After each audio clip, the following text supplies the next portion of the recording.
It was very difficult, I think, for the Prime Minister. She looked very uncomfortable. It was a very brief press conference. And it was very difficult for her really to explain and answer the questions about why she'd sacked the Chancellor, who she stressed was a friend and accepted that he was implementing her policies, if you like, without saying why she was not reconsidering her own position.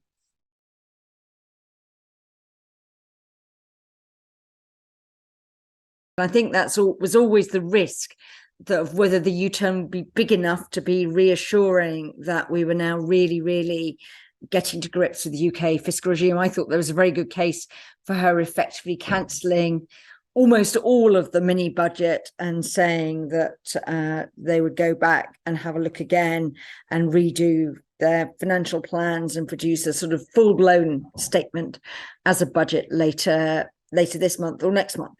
But she didn't go that far.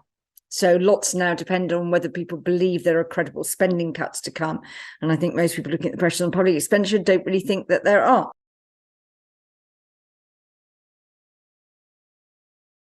I think they could and should have done things much differently. I think they shouldn't have made their contempt for economic institutions quite so clear. I think they could have listened to advice.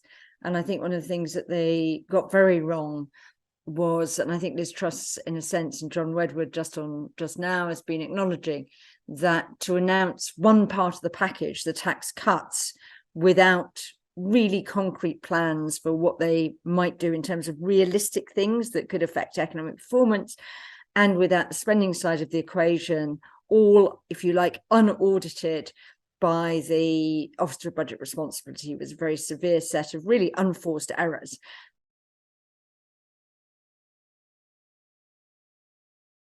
Whether or not she remains Prime Minister, her whole agenda now, her ability to pursue her sort of political project, if you like, is really out of her hands. It's in the hands, as you said earlier, of both those twin constraints, if you like, her party, what they'll accept, what they'll put through. It only takes 30 or so of them to vote with Labour for her plans to be stymied.